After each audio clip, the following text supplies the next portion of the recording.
શું ભાઈ, કેટલી પડી આજે તને? તને ક્લાસમાંથી કેમ બહાર કાઢ્યો? તે અંગૂઠા કેમ પકડ્યા હતા?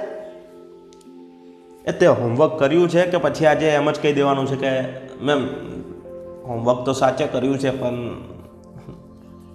નોટ ઘરે ભૂલાઈ ગઈ છે? સત્યા, ચાલ ને આજે આપણે બધા ભેગા થઈને આમ સંતા કુકડી રમ્યા. યાર સાચે આ બધી વાતોની પણ એક અલગ જ મજા હતી. એ આજની જેનજી જનરેશન શું જાણે? હે, ચાલો આજે આપણે આ જેનજી જનરેશનને થોડુંક ફોમો ફીલ કરાવીએ. નમસ્કાર, હું છું હર્ષિલ.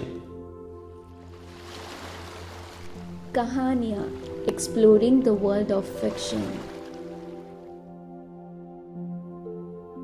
ધોરણ 5 સુધી સ્લેટ ચાવવાથી કેલ્શિયમની ઉણપ પૂરી કરવી એ અમારી કાયમી ટેવ હતી.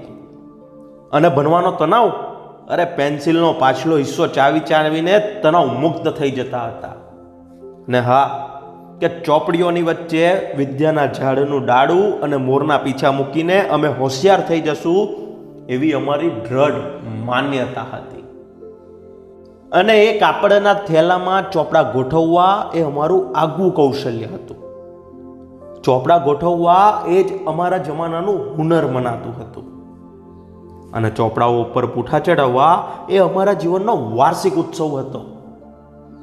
અમારા માતા પિતાને અમારા ભણતરની કોઈ ફિકર કે ચિંતા જ નહોતી.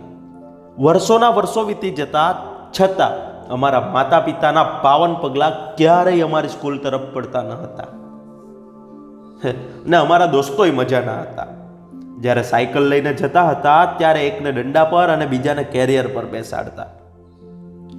અમે કેટલી મંજિલો ખેડી હશે એ અમને યાદ નથી, પરંતુ થોડી થોડી બસ અસ્પષ્ટ યાદો અમારી સ્મૃતિ પટલ પર છે.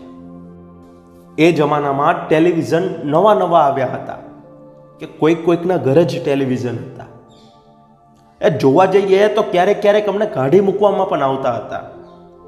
અને છતાંય અમને ક્યારેય અપમાન જેવું લાગતું ન હતું. નિશાળમાં શિક્ષકનો માર ખાતા કે અંગૂઠા પકડતા ક્યારેય અમે શરમ કે સંકોચ અનુભવ્યો નથી. કારણ કે તે વખતે ક્યારેય અમારો ઈગો હર્ટ થતો જ નહોતો. કારણ કે અમને એ જ ખબર નહોતી કે ઈગો કઈ બલાનું નામ છે. માર ખાવો એ અમારા જીવનની દૈનિક સહજ પ્રક્રિયાનો એક ભાગ હતો. મારવાવાળો અને માર ખાવાવાળો બંને ખુશ થતા હતા. કારણ કે એકને એમ થતું હતું કે ઓછો માર ખાધો અને બીજાને એમ થતું હતું કે અમારો હાથ સાફ થઈ ગયો. અને આમ બંને ખુશ. અમે ક્યારેય અમારા મમ્મી પપ્પાને કે ભાઈ બહેનને એવું બતાવી નથી શક્યા કે અમે કેટલો પ્રેમ કરીએ છીએ.